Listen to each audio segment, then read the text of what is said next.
가데스 바네아를 통해 배울 교훈들을 같이 상고해 보도록 하겠습니다.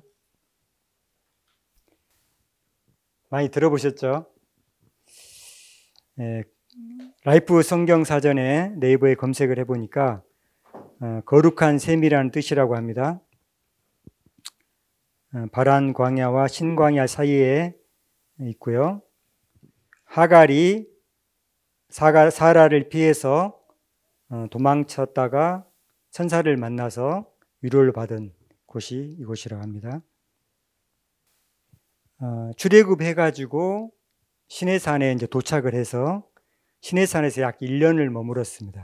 거기서 십계명을 받고 또 성소에 대한 지시를 받고 성전을 짓고 하는 그 과정을 약 1년을 시내산, 시내광야에서 머물고 출발을 해서 가데스 바네아에 11일 만에, 약 11일 만에 도착했습니다.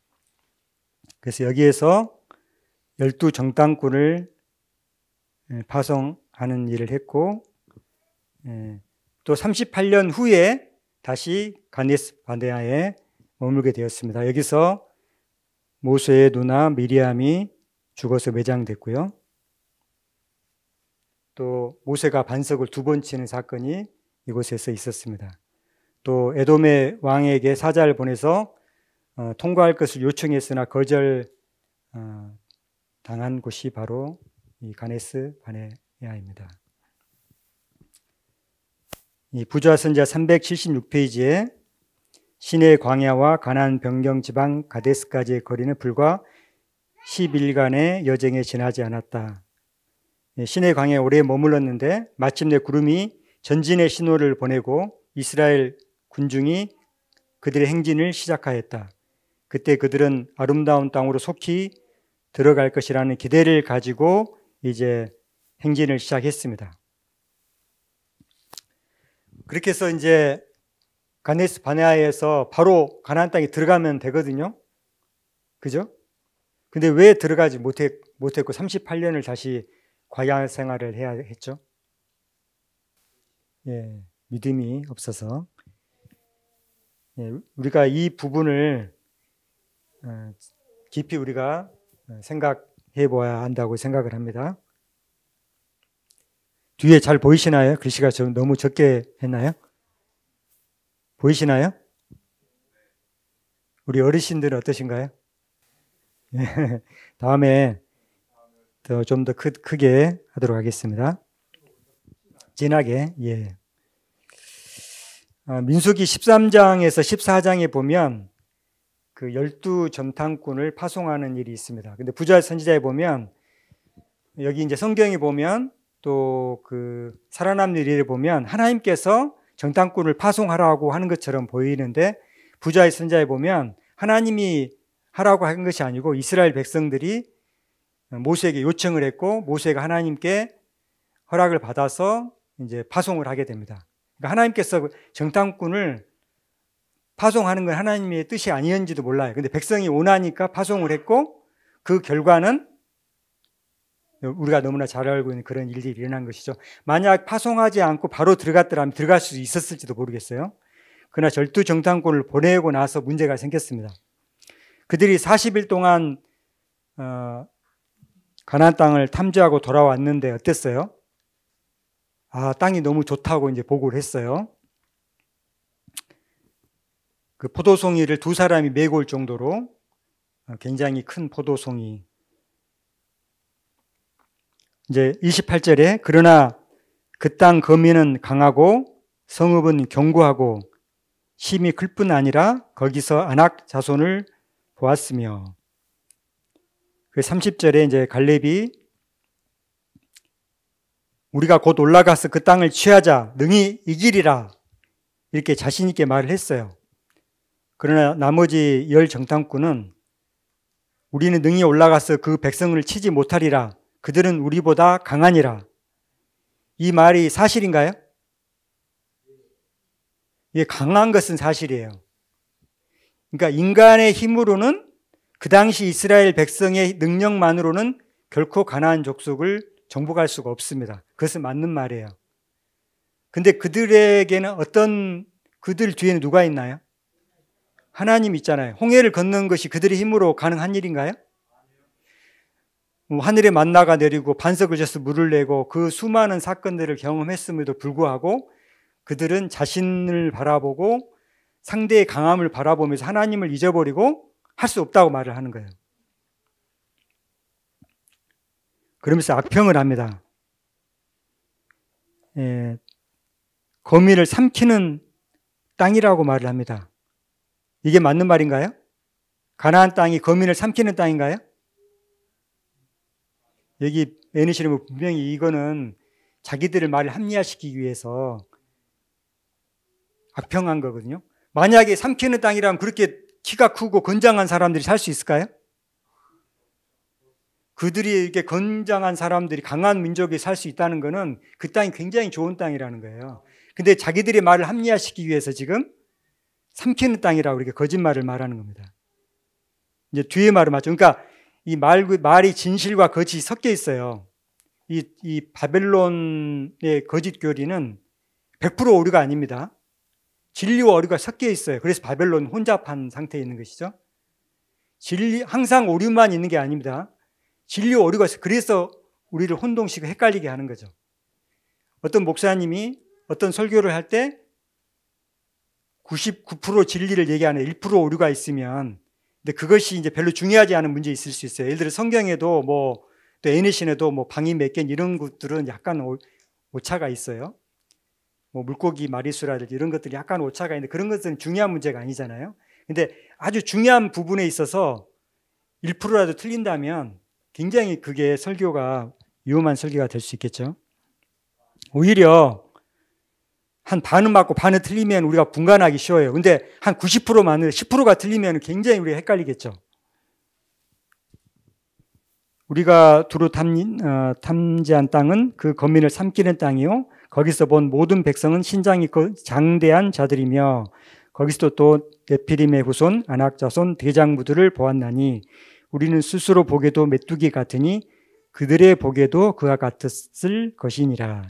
예, 이건 맞는 말입니다. 이제 이런 그 보고를 하니까 14장에 와서 그 보고를 듣고 소리 높여 울면서 밤새도록 고구려 했어요.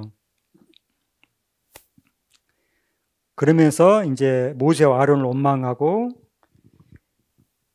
애굽 땅에서 죽었거나 광야에서 죽었으면 좋았을 것을 그러면서 애굽으로 돌아가는 게 낫겠다. 그래서 한 장관을 세우고 애굽으로 돌아가자. 이런 이제 상태까지 이르렀습니다. 그때 여호수아와 갈렙이 옷을 찢고 나서서 말을 합니다. 우리가 탐지한 땅은 힘이 아름다운 땅이라 여호와께서 우리를 기뻐하시면 우리를 그 땅으로 인도하여 들이시고, 이스라엘 백성들은 그 강한 애굽 군대의 압박으로부터 홍해를 가르고 또 홍해가 그 백성들을 다 휩쓸러서 멸망시키고 그런 놀라운 일들을 하나님이 성취하셨잖아요. 예, 그 하나님이 우리와 함께 하시면 들어갈 수 있다는 말을 하는 겁니다. 그 땅을 우리에게 주시리라. 이는 과연 젖과 꿀이 흐르는 땅이니라. 그 땅 백성을 두려워하지 말라. 그들은 우리의 밥이라. 그들의 보호자는 그들에게서 떠났고 여호와는 우리와 함께 하시느니라. 그들을 두려워 말라. 참 믿음 있는 말이죠. 그러니까 12명이 정탐을 했는데 2명은 이런 보고를 했고 10명은 그런 좋지 않은 보고를 했습니다. 근데 만약 바꿔가지고 10명이 올바른 보고를 하고 2명이 악평을 했다면 어떻게 됐을까요? 어떻게 했을까요?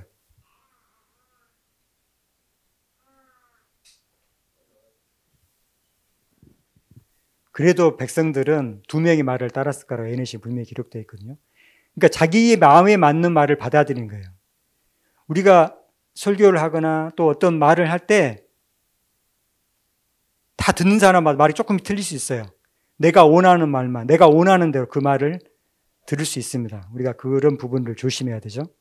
이 백성들은 믿음이 없었기 때문에 그 열 정탐꾼의 말을 듣고 두 정탐꾼의 올바른 보고는 듣지 않은 것입니다.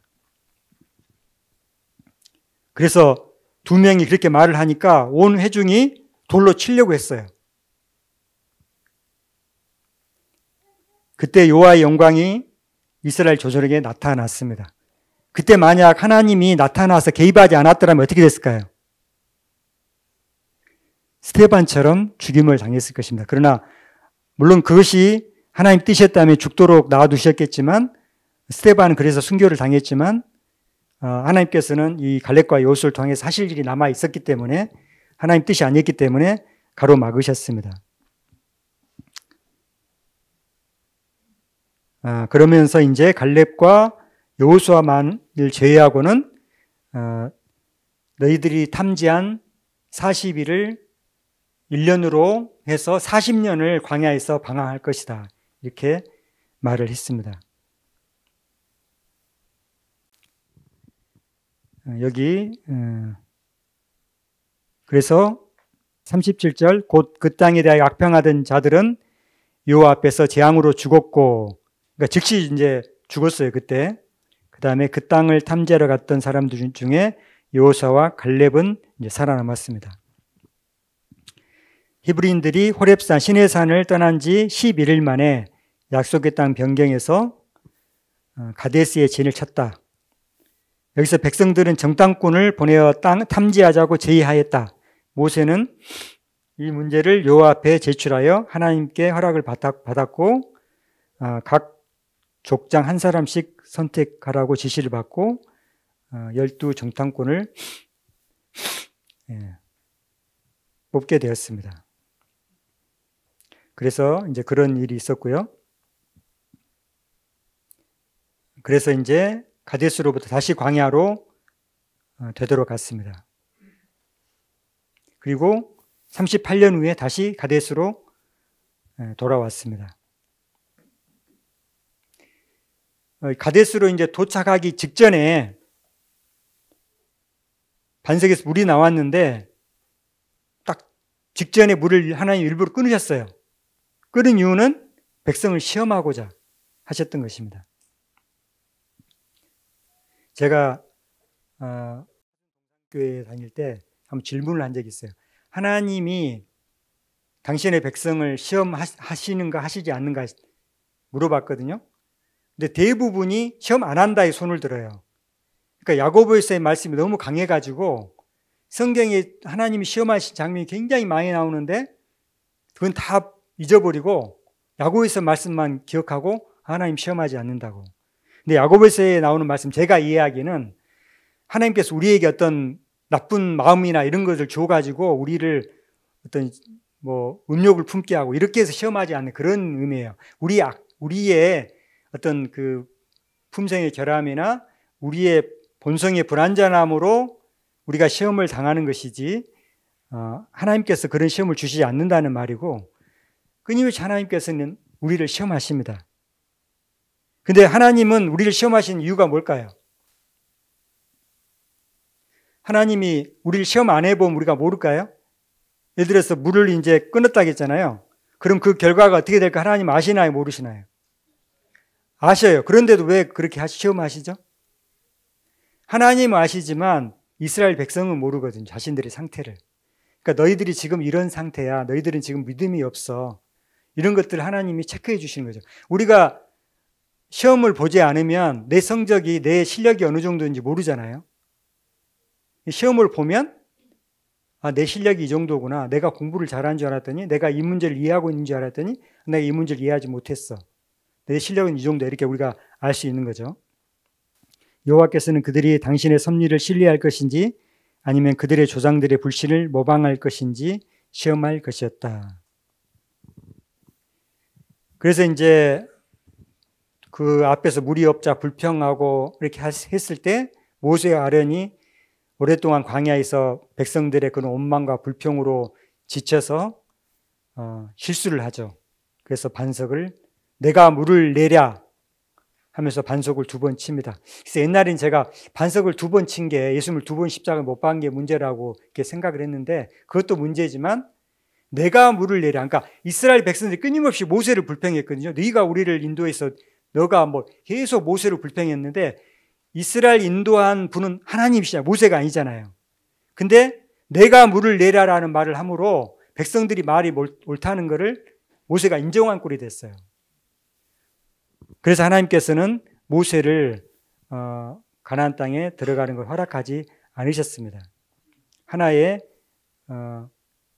그 백성의 지도자의 죄라 할지라도 하나님 신임하시는 죄는 더 심각하게 처리한다는 것을 하나님께서는 이스라엘 백성 앞에서 보여주셔야만 했습니다. 그 길은 멀고 어려운 것처럼 보였으며 그들은 피곤과 갈증으로 심히 고통을 받았다. 또다시 그들은 믿음과 인내의 시험을 견디지 못했다. 그들은 계속적으로 저희가 경험한 어두운 면에 집착함으로 점점 하나님과 멀어지고 말았다. 가데스에서 물이 그쳤을 때 불평하지 않았더라면 에돔을 돌아가는 여행을 하지 않을 수 있었으라는 사실을 그들은 잊어버렸다. 그러니까 하나님의 명령에 순종해서 재빨리 신속하게 움직였더라면 에돔 사람은 그걸 허락했는데 백성들이 지체하고 불신하고 원망하고 불평하는 동안에 에돔 사람들의 마음이 바뀌어버렸어요. 그래서 허락하지 않게 된 것이거든요.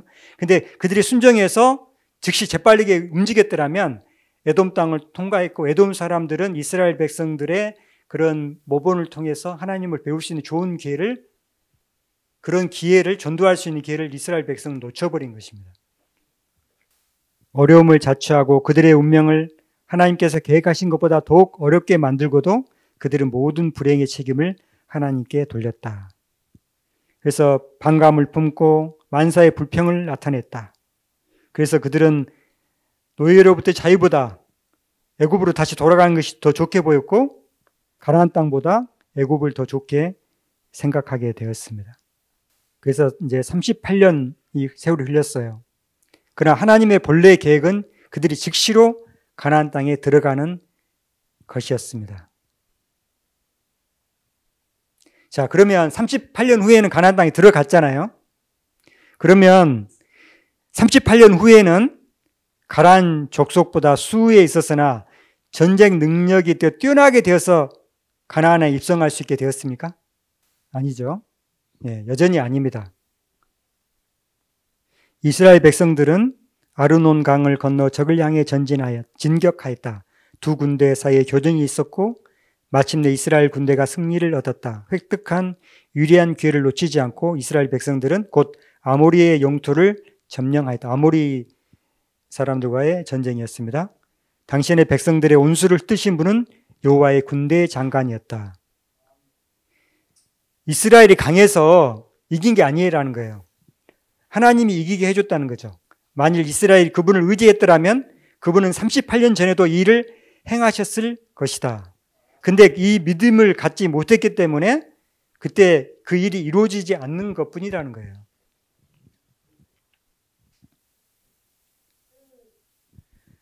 예.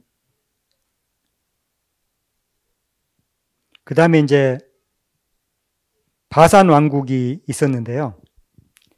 바산 왕국의 집들은 거대한 검은 돌로 건축되었고 그 당시 어떤 힘으로도 할 수 없는 난곤불락의 건물들이었다. 그날엔 동굴과 높은 절벽과 입을 벌린 듯한 심령과 암석의 요새들로 가득 차 있었다.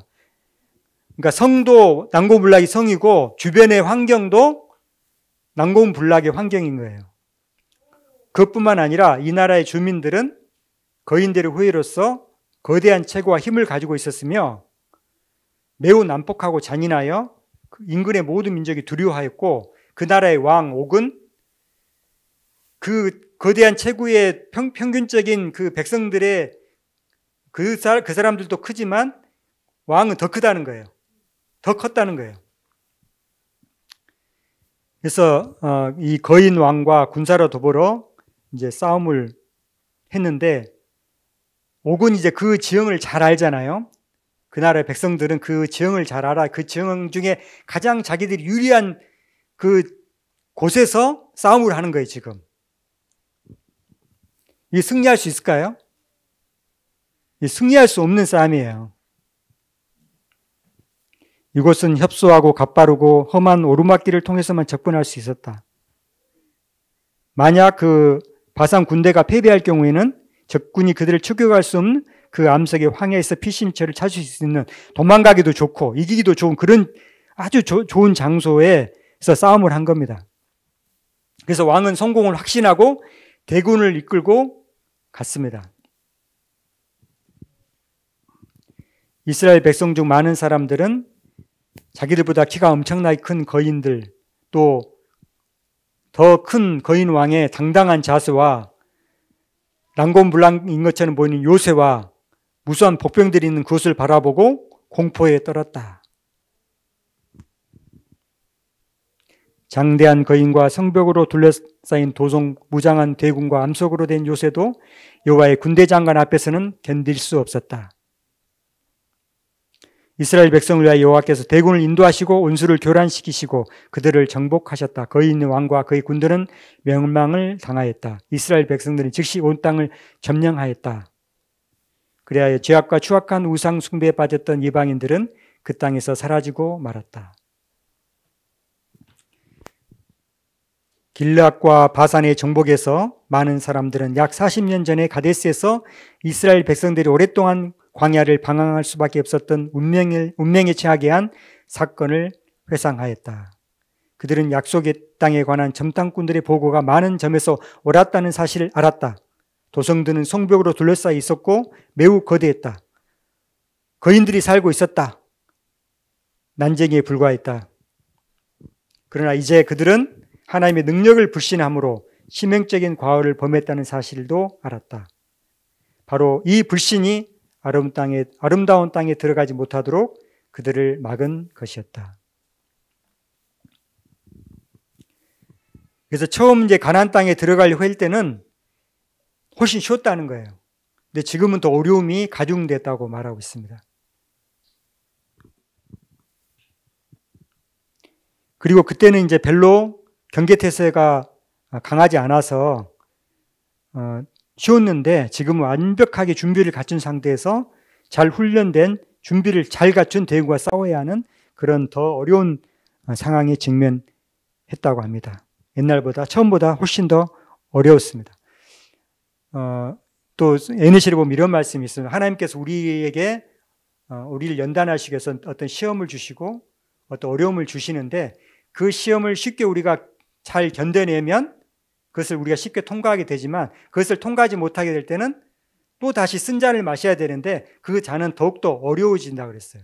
그래서 그것을 또 못하면 또 어렵게 되고 그래서 그것을 계속 마시지 못하면 드디어 우리는 어두움 가운데 내버려 두게 된다고 말하고 있습니다. 그래서 우리는 정말 우리에게 주어지는 그런 시험들을 믿음으로 곧바로 승리해야만 쉽게 우리가 그 시련들을 통과할 수 있으리라고 생각합니다.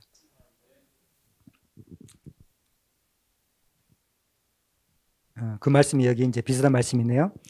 아직도 당신의 백성들을 시험하신다. 만일 그들이 그 시험을 견디지 못하게 되면 하나님께서는 저들을 다시 동일한 지점에 두시어 그들로 두 번째 시험을 받게 하신다. 그때에는 그 시험이 전보다 훨씬 격렬할 것이다.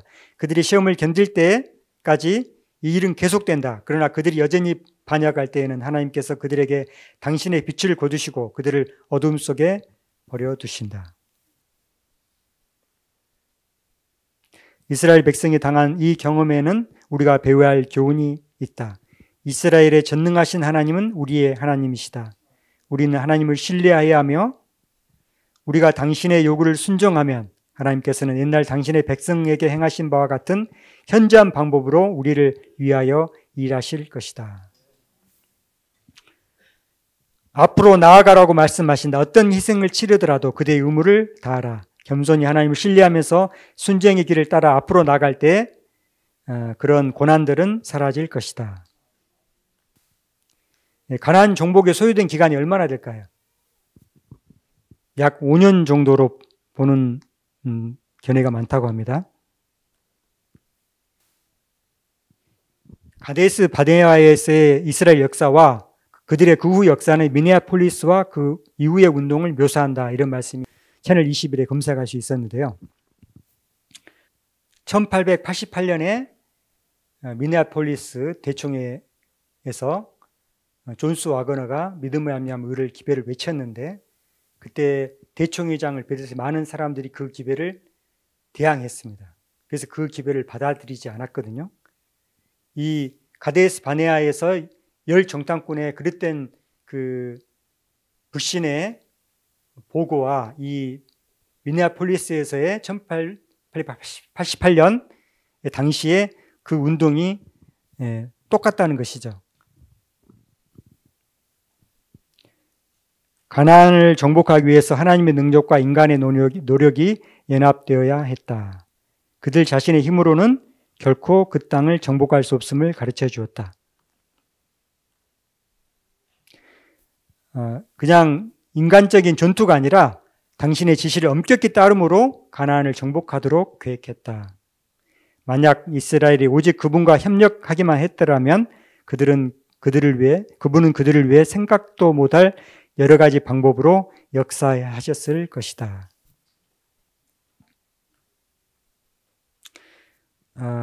1892년 대총회 초보에 화이트분께서 이런 말씀을 하셨습니다. 이 기배를 받아들였다면, 그러니까 존스 와거너의 1888년 기배를 받아들였더라면 그날로부터 2년 후에는 하늘 왕국에 있었을 것임을 보았다.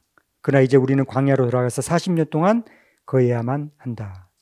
그래서 우리는 지금 몇 년을 지금 광야에서 머물고 있는 거죠? 1888년으로 몇 년이 흘렀나요? 우리는 아직도 가나안에 들어가지 못하고 있습니다. 제가 이 말을 옛날에 많이 들었는데 이 가데스 바네아 사건을 다시 보면서 이게 왜 2년인가를 좀 이해하게 됐어요. 그러니까 이스라엘 백성이 애굽에서 나와가지고 시내산에서 약 1년을 머물고 그 다음에 11일 만에 가데스 바네아에 도착해서 즉시 믿음으로 순종해서 가나안 땅에 들어갔더라면 2년 안에 가나안 땅에 들어갈 수 있었던 거예요. 이 말인 거예요. 우리도 그 기배를 받아들이고 믿음으로 순종해서 나아갔더라면 우리도 하늘 가나안에 2년 안에 들어갈 수 있었다는 거죠. 근데 이스라엘 백성이 믿음이 없음으로 들어가지 못한 것처럼 또 그 불신한 그런 악한 열 정탐꾼 때문에 백성들이 동요받아서 들어가지 못했던 것처럼 만약 지도자들이 그때 그 12 정탐꾼들이 한 목소리로 그들이 강하고 그 성들은 강하지만 우리의 하나님, 우리와 함께 하시면 우리는 그 성들을 정복할 수 있다고 한 목소리를 냈더라면 이스라엘 백성들은 들어갔을 거예요.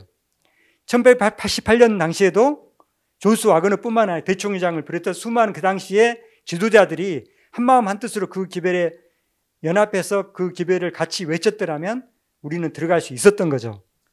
그러나 그 기별을 거절함으로 인해서 우리는 여전히 지금 광야에 머물고 있습니다. 그래서 우리는 전해였던 열성을 가지고 성경을 연구해야 됩니다. 우리가 1888년에 우리가 놓쳤던, 우리가 받아들이지 않았던 믿음 말미암 의의 기별이 무엇인지, 이 기별을, 그 믿음 말미암 의의 기별을 받아들였더라면, 그러니까 교단적으로는 받아들이지 못할지라도 우리 개인적으로 그 기별을 이해하고 받아들여야 되잖아요. 그래서 그 기별이 무엇인지 우리는 반드시 이해해야만 안 돼요. 그래서 성경을 깊이 연구해야 되는 거죠. 열렬한 기도로서 성경을 연구함으로 진리가 무엇인지 대하여 성령의 깨우치심을 받게 될 것이다. 숨은 보화를 찾듯 진리를 탐구하라.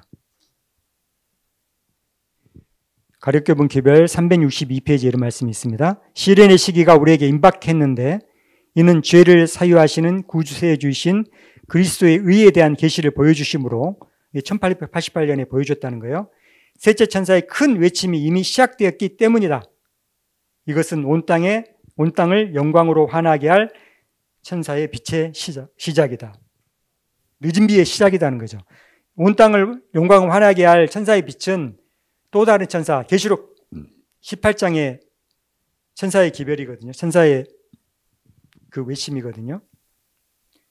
그러니까 1888년에 그 기별을 받아들이고 그 한마음으로 그 기별을 외쳤더라면 그것이 바로 느진미 운동과 연결되었을 것이라는 말입니다. 주님은 그의 크신 자비로 와그노와 존스 목사를 통하여 그의 백성에게 가장 귀중한 기별을 보내셨다. 이것이 큰 소리로 외쳐야 할 셋째 천사의 기별이다. 제가 이제 여기 민수기 16장에 고라를 비롯한 나단 몇 사람들이 당을 짓고 아론의 권위에 도전을 한 일이 있었습니다. 그래서 하나님께서 12지파의 대표자의 지팡이를 제출하라고 그랬죠. 그래서 그것을 하나님의 전 앞에 놔뒀는데 어떤 일이 일어났죠? 다른 지팡이는 변화가 없었는데 5절에 보면 내가 택한 자의 지팡이는 싹이 나리니, 그 다음에 18절에 아론의 지팡이에 움이 돋고 순이 나고 꽃이 피어서 살구나 열매가 열렸더라. 지금 이 아론의 쌍난 지팡이가 하나님께서 어디에 보관하라고 하셨죠? 지성소에 보관하라고 하셨잖아요. 저는 이제 이 의미는 물론 이 아론의 제사장 직분에 대한 권위에 더 이상 도전하지 못하도록 하기 위한 하나님의 이제 방법이었지만, 저는 여기서 또 다른 교훈을 한번 찾고 싶어요. 아론의 지팡이가 바로 베낸 지팡이인가? 바로 나무에서 잘라낸 건가요? 오래전에 베어지고 오랫동안 아마 40년 동안 그 이전부터 가지고 다니던 지팡이거든요. 근데 그런 나무 지팡이를 땅에 꽂아 놓으면 한 1년, 2년, 3년 지나면은 싹이 날까요? 근데 그런 것도 아니고 하룻밤 사이에 싹이 난 것도 기적인데 잎이 나고 꽃이 피고 열매까지 달렸는데, 제가 생각할 때 그 열매는 아주 익은 열매였을 거라고 생각을 해요. 그러니까 이거는 불가능한 일이 이루어졌다는 거거든요. 저는 여기서 좀 우리가 배워야 할 교훈이 있다고 생각을 합니다. 제가 왜 이 이야기를 하냐면, 오늘날 많은 목사님들이 할 수 없다고 말해요. 죄를 완전히 이길 수 없고 율법을 완전히 지킬 수 없다고 말을 해요. 그 말은 어떤 면에서는 절반의 사실이에요. 죄된 인간의 힘만으로는 결코 율법을 지킬 수 없고 하나님 뜻을 온전히 행할 수 없습니다. 그러나 이런 죄된 인간의, 마치 그것은 아론의 지팡이가 싹을 나게 하고 이파리를 내게 하고 꽃을 피게 하고 하룻밤 사이에 열매를 맺힐 수 없는 것과 같죠. 그것은 맞는 말입니다. 그러나 거기에 하나님의 능력이 함께 한다면 이루어질 수 있습니까? 예. 우리는 뒤에 성경책 제가 찾아왔는데, 제가 초신자 때 굉장히 그 말씀 좋아해가지고 많이 외웠거든요. 할 수 있거든이 무슨 말이냐. 믿는 자는 능치 못할 일이 없느니라. 저 요즘에 이런 설교 못 들어본 것 같아요. 들어보셨나요? 저만 못 들어봤나요? 목사님들이 이런 설교 잘 안 하는 것 같아요. 할 수 있거든이 우리 인간의 그 죄된 모성의 그것을 굉장히 강조하고, 그래서 우리는 연약해서 할 수 없다, 이렇게 말을 합니다. 그러나 아론의 쌍난 지팡이를 보면 그런 말을 할 수 없죠. 우리는 할 수 없지만 하나님은 할 수 있습니다. 이 말은 이제 귀신 들린 아이의 아버지가 이제 먼저 제자들에게 찾아가서 나와달라고 했는데, 제자들이 서로 다투고 싸우고 있는 중이라 고쳐내지 못했죠. 그래서 이제 이 아버지가 믿음이 약해졌어요. 그래가지고 할 수 있거든, 좀 해주세요, 이렇게 이제 얘기한 그때 예수님께서 단호하게 할 수 있거든이 무슨 말이냐, 믿는 자에게는 능치 못할 일이 없느니라. 그러니까 소리 지르면서 내가 믿습니다, 나의 믿음 없는 걸 도와주소서, 이렇게 해서 이제 귀신이 쫓아나는 그런 놀라운 역사가 일어난 일입니다. 선지자왕 157페이지. 오늘날 세상에도 이와 같은 신앙, 곧 하나님의 말씀의 약속을 굳게 붙잡고 하나님께서 들으실 때까지 그 약속을 놓지 않는 신앙이 필요하다. 이와 같은 신앙은 우리를 하늘과 밀접하게 연결시켜주고 또 어둠의 권세와 싸워 이길 힘을 우리에게 가져다 준다. 하나님의 자녀들은 믿음으로 나라들을 이기기도 하며 의를 행하기도 하며 약속을 받기도 하며 사자들의 입을 막기도 하며 불의 세력을 멸하기도 하며 칼날을 피하기도 하며 연약한 가운데서 강하게 되기도 하며 전쟁에 용맹되어 이방 사람들의 진을 물리치기도 하였다. 오늘날 우리도 믿음을 통하여 우리를 위한 하나님의 높은 목표에 도달하여야 한다. 할 수 있거든요. 무슨 말이냐? 믿는 자에게는 능치 못할 일이 없느니라. 시대소망 429페이지. 무엇을 하실 수 있거든 우리를 불쌍히 여기사 도와주소서. 죄에 눌린 얼마나 많은 영혼들이 그 기도를 반복하고 있는가. 그리고 동정 많으신 구주께서는 이 모든 사람들에게 할 수 있거든이 무슨 말이냐? 믿는 자에게는 능치 못할 일이 없느니라고 대답하신다. 우리를 하늘과 연결시키고 흑암의 권세와 겨루어 싸울 힘을 주는 것은 믿음이다. 하나님께서는 모든 죄악적인 특성을 정복하고 아무리 강력한 시험이라도 모두 대항할 수 있는 방도를 그리스도 안에 준비하셨다. 그러나 많은 사람들이 자신들의 믿음이 부족하다고 생각하므로 그리스도에게서 떨어져 있다. 이런 사람들은 저희 어쩔 수 없는 무가치함을 가지고 긍휼하신 구주의 자비에 전적으로 자신을 맡기도록 하라. 자기를 보지 말고 그리스도를 쳐다보라. 사람들 가운데 지나가면 거니시면서 병든 자를 고치시고 사기를 내쫓으신 그리스도께서는 오늘날에도 역시 능력 있으신 구속주이시다. 기독교는 홍해를 가르고 죽은 자를 살리고 물을 걸으시고 소경의 눈을 뜨게 하고 절름발이를 걷게 하고 38년 된 중풍병자를 낫게 하고 그런 것을 믿는 것이 기독교 아닌가요? 그걸 믿는다고 하면서 우리에게 죄는 온전히 이길 수 없다. 우리는 연약하기 때문에. 너무나 이율배반적인 거 아닌가요?